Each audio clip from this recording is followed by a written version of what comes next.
Thank you, and a very warm welcome to all of the panelists and to you, the audience.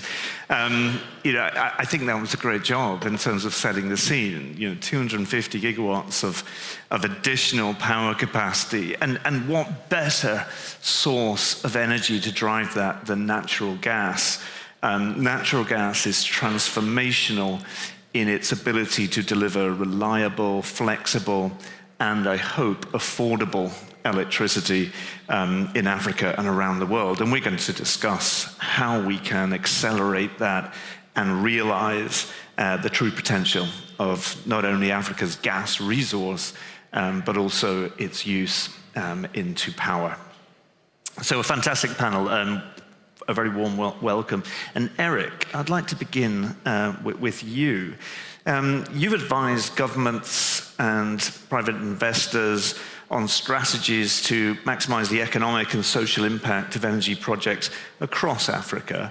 So to set the scene, what does it take to establish credible and investable gas-to-power projects here?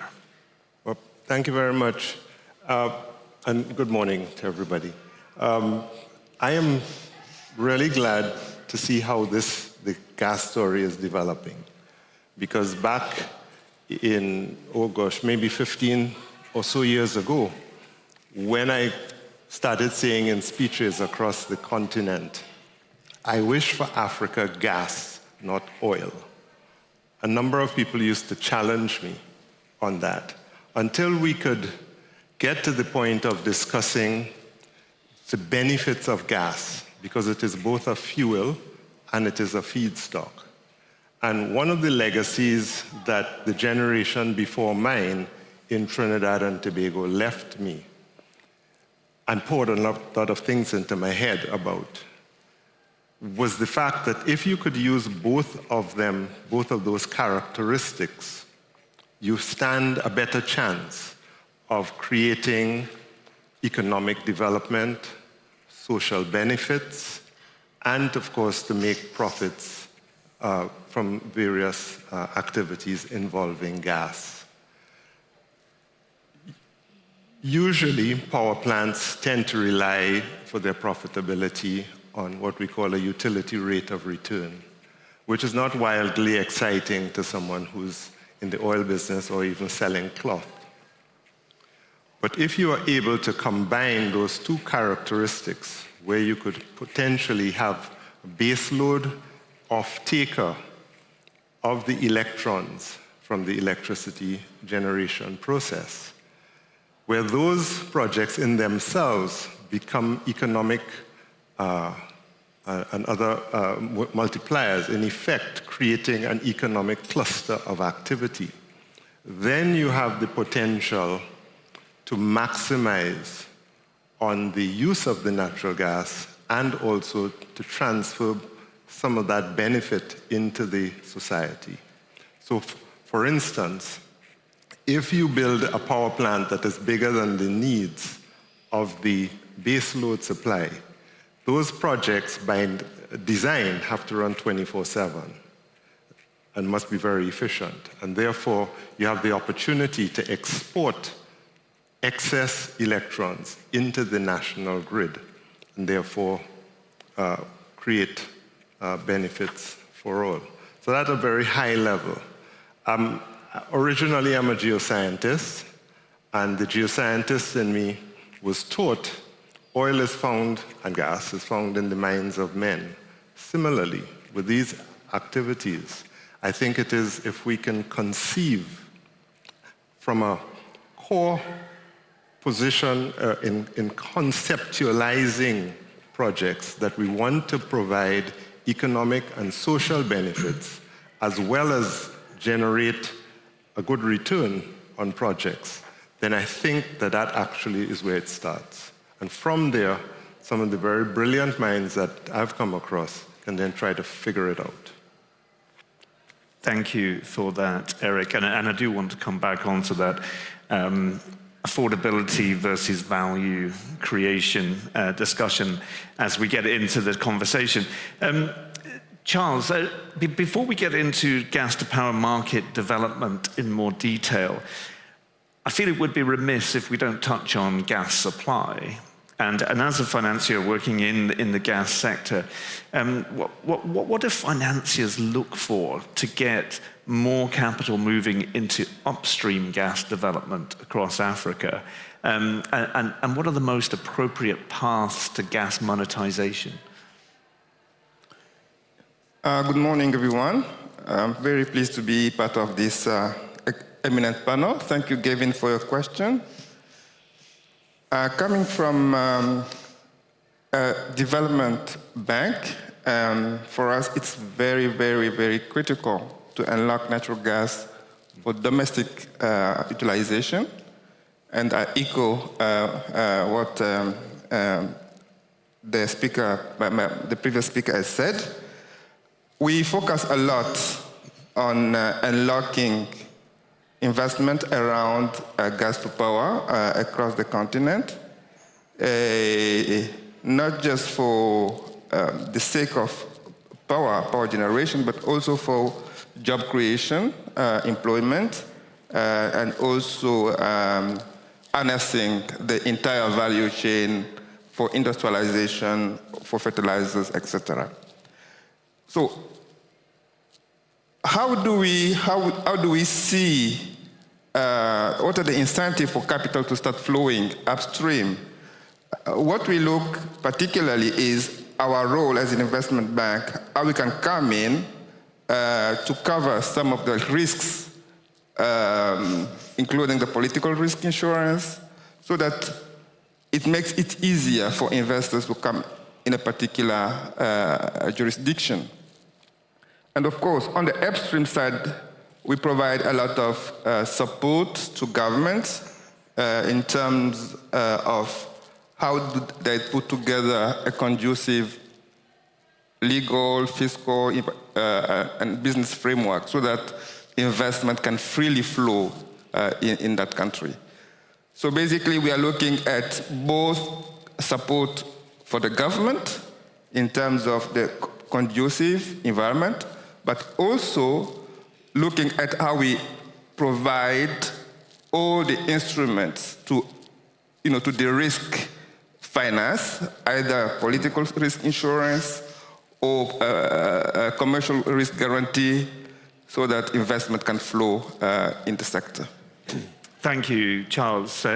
Akinwole, I want to come to you. So Charles mentioned de-risking the financing of supply. If we go further down the value chain, I look at your portfolio, you're actually in quite a few countries, gas to power and renewables and so forth.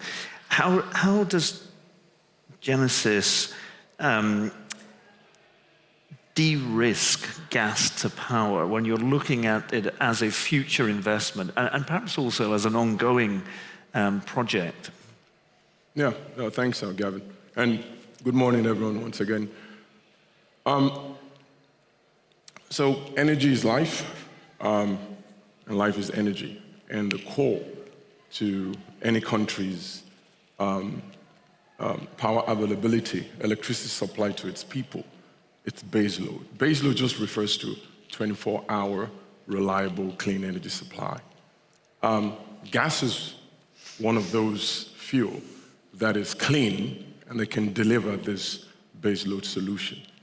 And I use an analogy that gas is likened to the road that Rolls Royce, which is renewable energy, ride upon. If you don't have a road, your Rolls Royce means nothing. It's just a waste of time. So there's nothing to the risk in gas by itself. Every project, whether it's gas, renewable, nuclear, however found, however located, however structured, needs to be bankable. And so to that extent, it's the same thing. The difference is the particular nature of fuel supply. So one of the critical things Genesis look at is reliability of gas supply. Ultimately, as investors, we invest our equity, 30% most times, and then we leverage debts to finance this project. We like to see the money come back. As much as our lenders would like to ensure that they get the money back. And so to that extent, we want to make sure that there's ample gas supply for the life of the investment. We want to be sure that the quality of the gas is such that the power plant technology that we choose can actually reliably combust it and turn it into electricity. And that's on the gas side. But on the project side, again, I'm not going to lecture anybody in the room because you all know what it is to deliver a bankable project. But I just want to preach around the usefulness of gas. So I'm not going to bore you with that detail. So gas is for good. For us in Genesis, we see the lifeline that gas has offered the continent. If we cannot accelerate gas supply, either by pipeline or virtual pipeline, which is to convert it into liquid form or condense it into a compressed nature to transport it, then we're going to find it very difficult to, frankly, electrify the continent. And if you don't electrify this continent, there's no socioeconomic advancement. And without socioeconomic advancement, how is the 1.2 billion today, and maybe in 10 years, going to be 2 billion? How are they going to survive? And you all see migrants running across oceans, desert, and they're dying in thousands. So fundamentally, I believe for the lenders in the room, gas is not a problem. We need to look at how we can better finance gas, how we can look at how we can transport it to where it's needed from where it's been produced, and we can ensure that it's a powerful force of an economic tool. Fantastic. Thank you for that. And I would join you in the preaching for gas approach. It is transformational. Robin,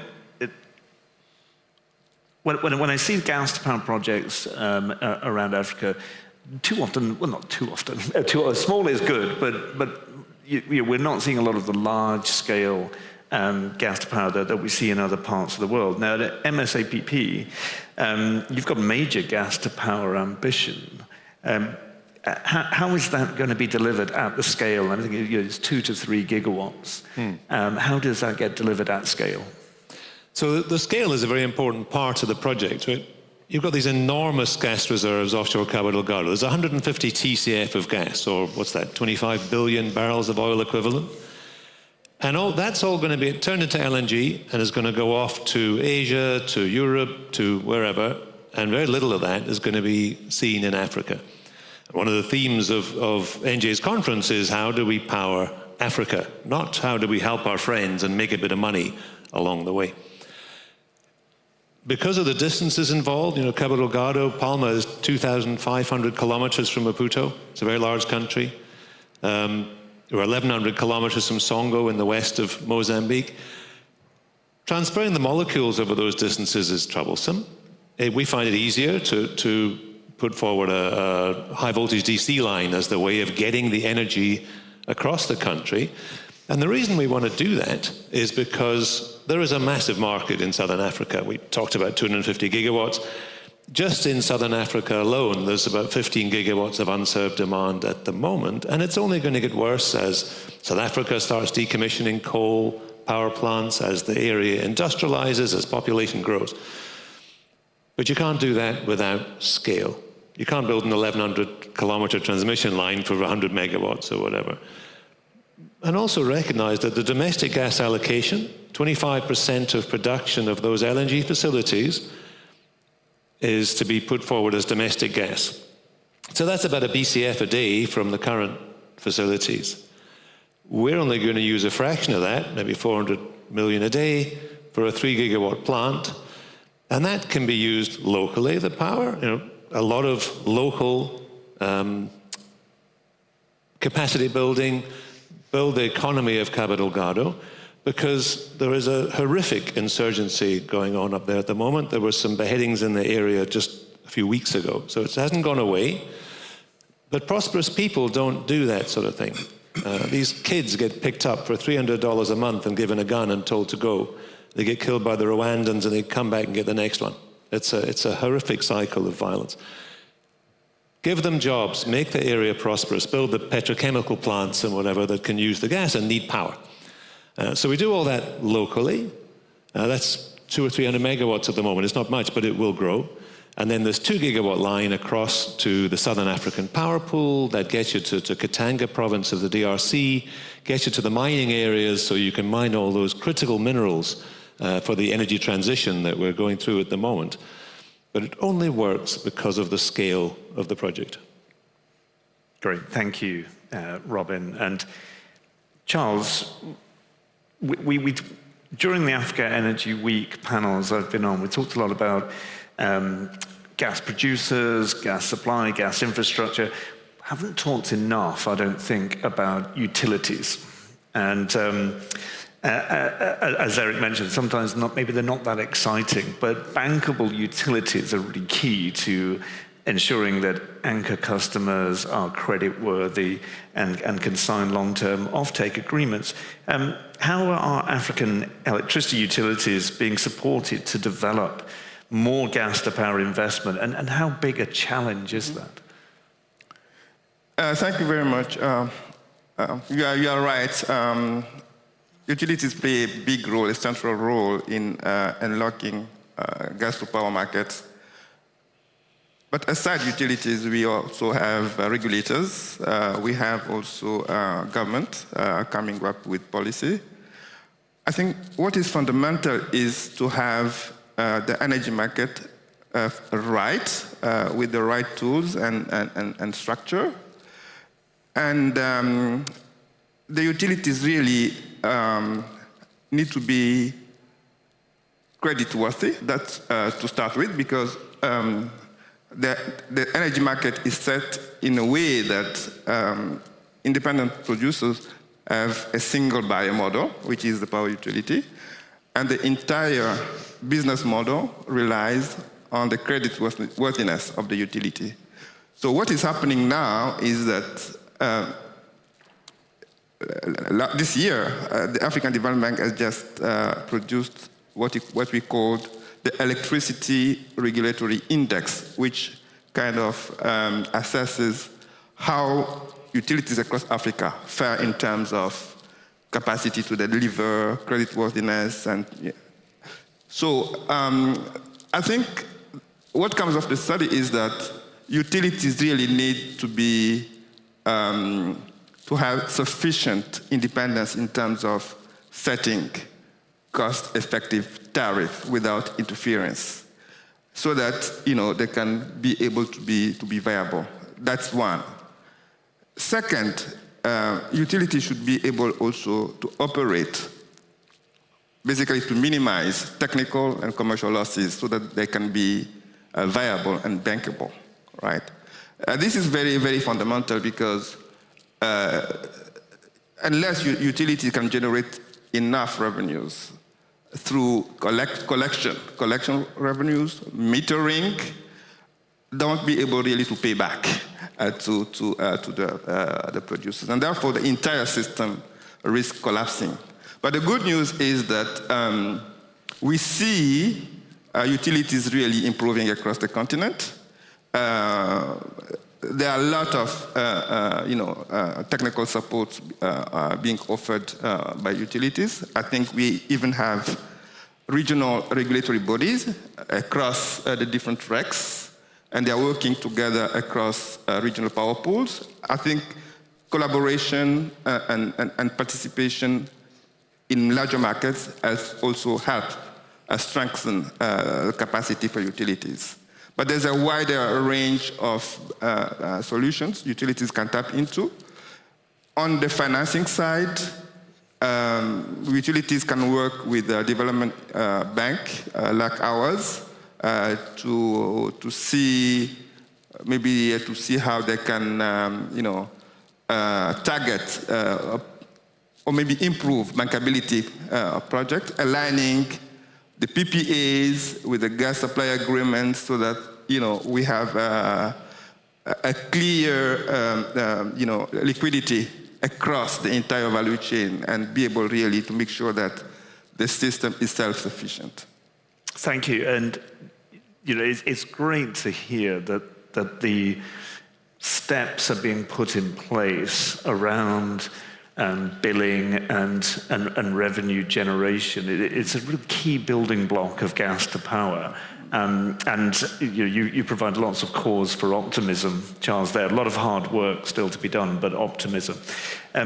Akinwole, if I can come back to you, your earlier comments, you were talking about gas and renewables, and I've always believed that they're a great partnership with gas, providing the reliability to help smooth the interruptibility of renewables. But I wanted to ask you, is gas the natural partner to the rollout of renewables across Africa, or could coal or perhaps other baseload options, might be hydro, and renewables squeeze gas out of the market?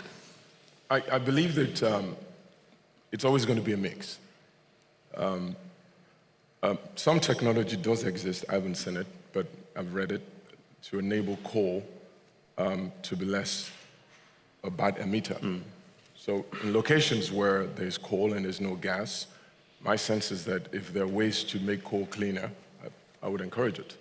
But to the extent that gas is an enabler of renewable, and I think a lot of people miss that globally, especially financiers, DFIs, investment banks. There's this global campaign around green, and we have majority of our project in Genesis to be solar.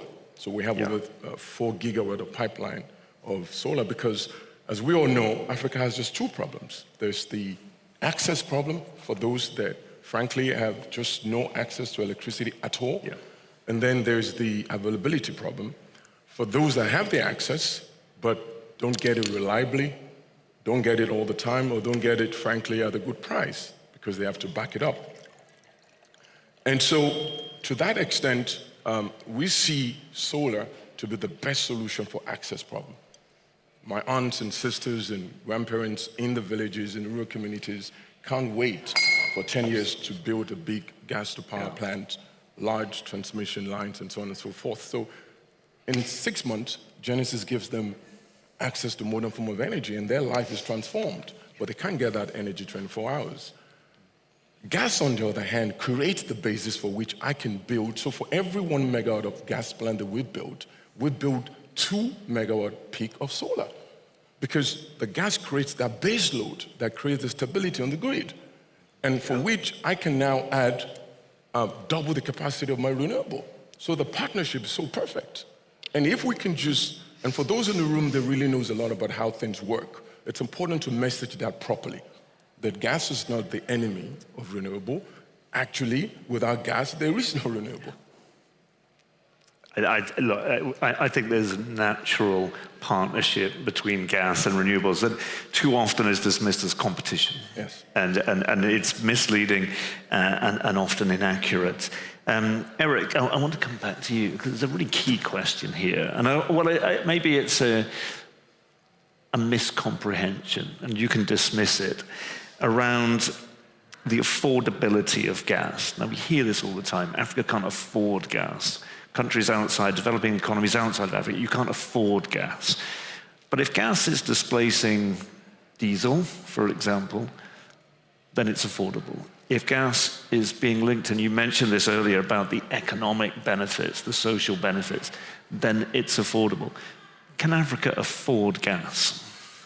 Well, first of all, it depends on the source of the gas. So is it associated gas or non-associated gas? Is it onshore? Is it in shallow water? Is it in deep water? And therefore, the upstream return is important to be able to have the gas in the market. Secondly, and I'm listening to the conversations, it's easier to transport electrons than it is molecules. And one of the other things that Africa is missing in many of the jurisdictions is a transmission backbone to be able to move the electrons long distances.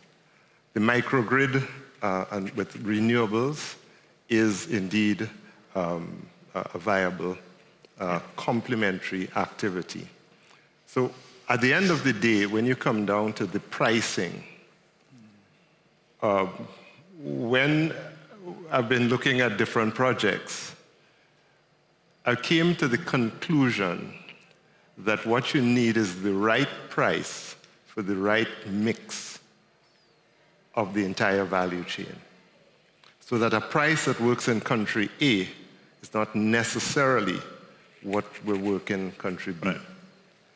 And then similarly, if you are able, as I mentioned before, to create an economic cluster where natural gas is in fact available in the volumes that would allow you to create other industrial activities, then you're able to do something that economists tend to decline, to not like, to cross-subsidize the price, and I say it boldly, cross-subsidize the price so that it isn't the housewife who's paying for the molecule, but that it is also being taken up by the industrial activity. Yeah.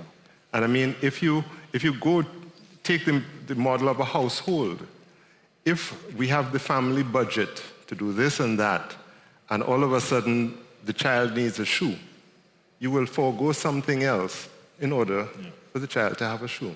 So if we take the position that we need to find the right solution with the right pricing. No, and I think part of why you've also asked is a lot of the big gas projects in the country, which is what we've been talking about in Cabo Delgado. And for full disclosure, I spent 3 years as the senior advisor to the government of Mozambique for domestic gas, local content, and the entire gas strategy. The big projects literally want to take the gas to be a fuel elsewhere. And the point I think that we're all making is, and the chamber, the energy chamber, of which I'm also an advisor, is making, is that in order to create electricity supply to the people of the continent, we need to also find ways to ensure that gas is used for domestic purposes. And in doing so, you have to create the market that will make it fungible going forward. If you don't, then you continue to fall into, when you're in tough negotiations over how much should be supplied for the domestic market, the upstreamer says, but there is no market. So I go back to, again, the geoscientist in me says, go back to first principles. And if I could just give a story about first principles, which I think could be applied to almost every other activity. There's this story I once heard of a person who had a hardware store in a farming community. He then had an opportunity to sell chicken feed. Nobody there had chickens. They had cattle, they had all kinds of other things. So he got the bright idea to invest in baby chicks. And he distributed baby chicks to all the farmers as free gifts. And sooner or later, the chicks needed to be fed. And therefore, he created a market to sell his chicken feed. I think you could apply the concept of creating a market in a way that balances the returns that are required, particularly for deep water, non-associated gas, rather than moving it and bottling it in a fancy thermos bottle and sailing it away to somewhere else. That balances the return. And in any event, what is hidden in many of these activities is a lot of the other commercial arrangements which stay offshore of the country, which generate a lot of economic return, and I won't go into all of the details, but I think you know what I mean. Yeah. So that, in fact, there's enough, shall we say, fat in the system that would allow domestic gas to be used in a way that generates economic returns and a better quality of life for the people of a country. And does that so you need the right price. Does that require gas master planning? So not just find a resource, is it economic, develop it, sell it? You know, because you talked about cross-subsidization, you know, do you need an aggregator to help with that? I mean, I would say yes, but can it be done ad hoc? It can be, but again, governments What we discovered in Trinidad and Tobago, and again, my forefathers, is that we developed a gas business when gas had no intrinsic value. Nobody wanted to do it. Gas is a curse to oil men. And also, gas has no value unless you have a use for it, so you can't put it on your balance sheet. Yeah. You can list it as a resource somewhere, but you can't put it on your balance sheet. So you have to develop a project to be able to use the gas. The company that's coming that wants to ship all of the gas away needs the goodwill of the government, the host government, to be able to come to some sort of win-win to move that forward. And I think, therefore, both sides have enough leverage with each other to be able to cause a solution to come to play. It requires finesse, it requires negotiation, but it is doable. And I've seen it done because of some of the different jurisdictions in which I've had to advise governments, including my own back when I used to be in that chair. Thank you, Eric. Really interesting. Robin, I'd come to you. Getting gas to markets, realistically in Africa, is going to take cross-border collaboration, cross-border infrastructure. Many markets are either lacking a resource or undersupplied. I want to ask you about the potential for Mozambique gas piped into South Africa, and maybe an update on progress. But do you see international parallels that might provide a model for cross-border movements of gas molecules in Africa? There are a lot of gas pipelines that cross borders. That's without doubt. And the size of the resource in Mozambique means there's plenty of space for all these projects. There is no reason not to have pipelines running from Mozambique down to the Romco pipeline into South Africa, for instance. That's a very critical need right now. About 70,000 jobs in South Africa depend on the gas that comes in there, and it's going to be shut off because the fields are in decline and the gas is required for its sort of anchor customers. So those people are going to lose out. And at present, there is no other solution.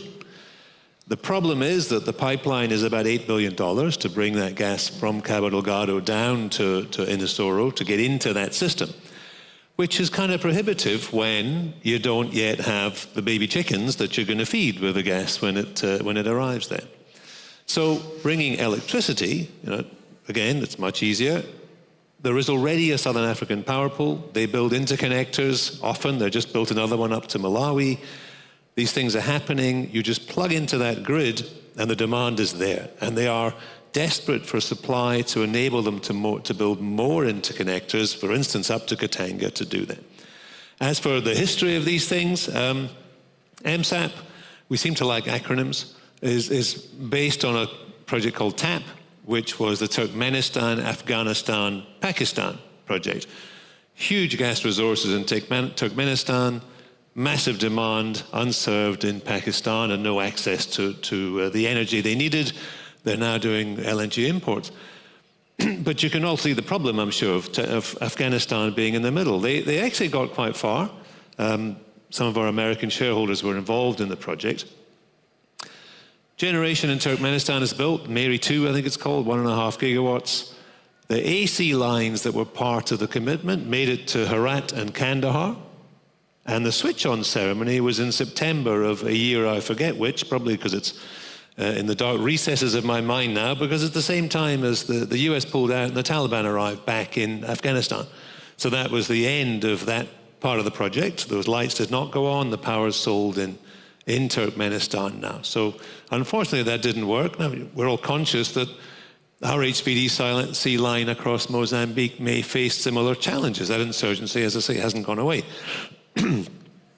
But we're optimistic, again, that prosperity, economic growth can bring that to the fore. They are challenging, though, Charles, aren't they? Cross-border pipelines. They come with additional risk. And as you are our only financial on the table, I have to ask you the question. Is is finance available for that type of large-scale infrastructure? Both from a rate of return point of view, is it attractive enough? But also the risks associated with large fixed asset investment. Yeah, I think we need to be clear that when you look at the industry in general, there's no short of capital. Whether you look at the bigger oil company, the major, you know that over the last 3 to 4 years, these companies have generated a lot of profits. So they're very disciplined with that capital. Exactly. So looking domestically also, there are some available resources. The challenge is, how do you ensure that this capital is directed to bankable projects? And obviously, infrastructure projects are really the backbone for gas domestication. Yes. So what I would say is that there need to be a very, very clear and informed decision-making process.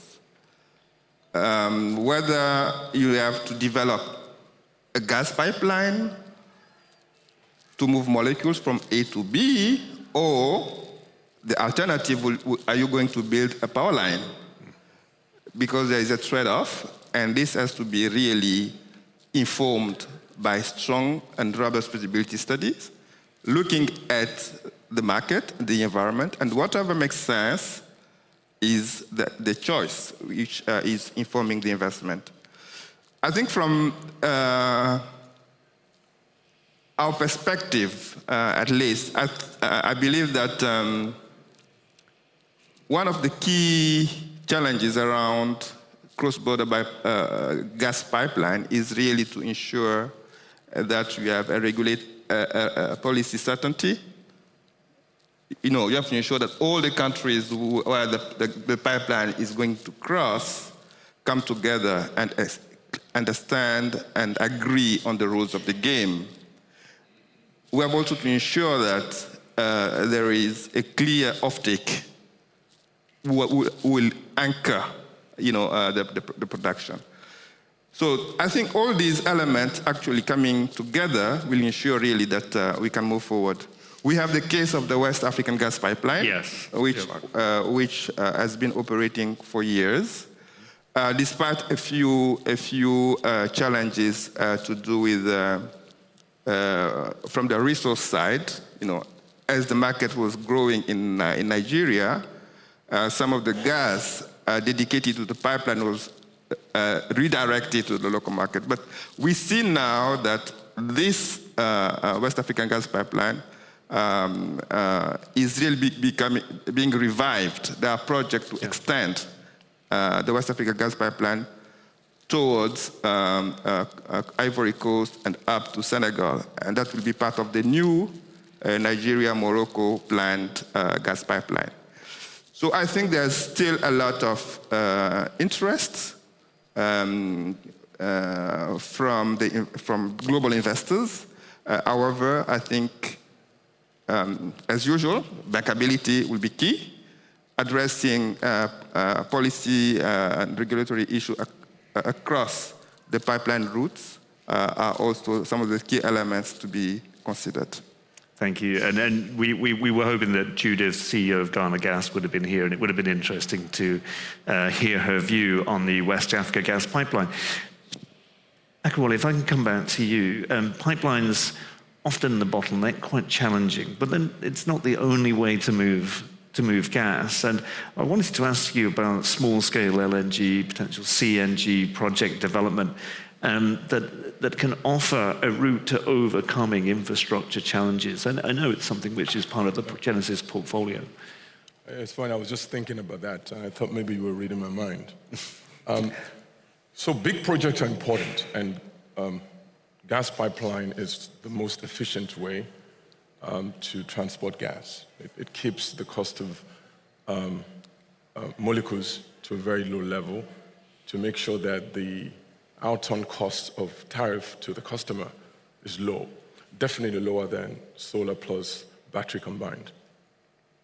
But it's always going to be mixed.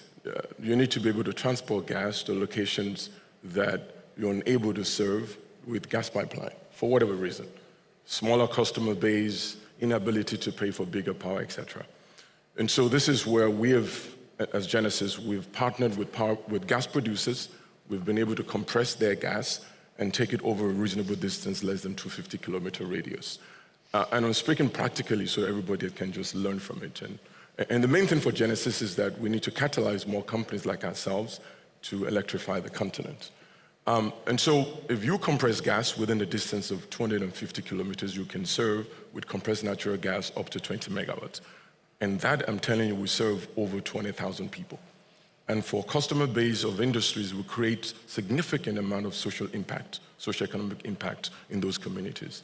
LNG can go further. So we, for example, in the northern part of Nigeria, in Kano, we built the first micro LNG, perhaps in Africa. It's 500 kilowatts, and transporting gas over a distance of 1,600 kilometers.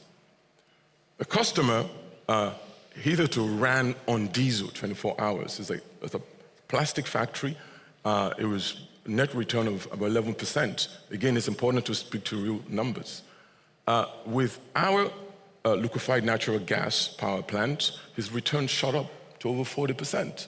Now he's able to scale up. So we started with 500. The customer right now needs 1.6 megawatts. Now that may seem small for a lot of billionaires in the room, but for a small-scale industry that is, feeding 5 family members, immediate family, and maybe 100 extended family, that's a lot of money. And so if we can replicate 1,000 of that, that's 1 gigawatt. So please look to gas producers, look to my brother who is the lender, come to us as equity investors, catalyze compressed natural gas to power project, catalyze mini LNG, micro LNG, and deliver to customers. And frankly, everywhere in sub-Saharan Africa that burns diesel, you're cheaper than diesel. So bankability is not the issue. The capacity to pay is also not the issue, especially for commercial enterprises. And there are millions of them. So my message here is that gas to power is real, it is profitable, and it is for good.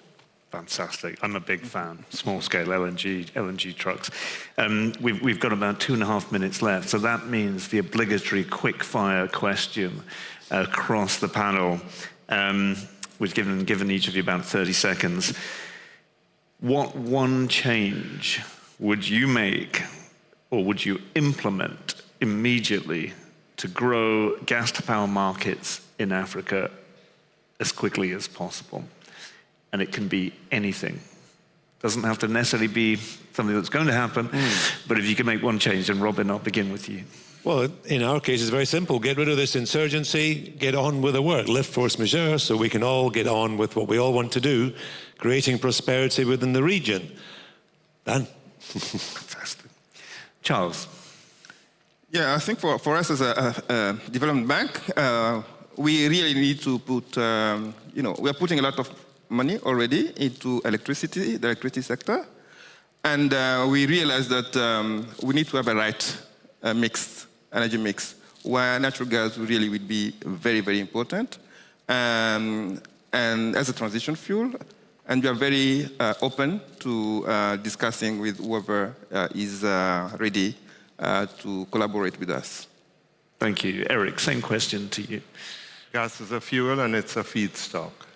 And therefore it can help to develop your country, improve the quality of life of your people. So it begins in the mind to conceive that it can be done and do it.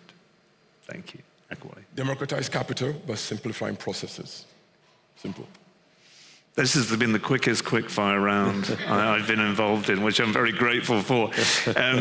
Ladies and gentlemen, this is the final day of the conference, but I'm really grateful to my panelists just for the energy and the optimism you've brought to this panel.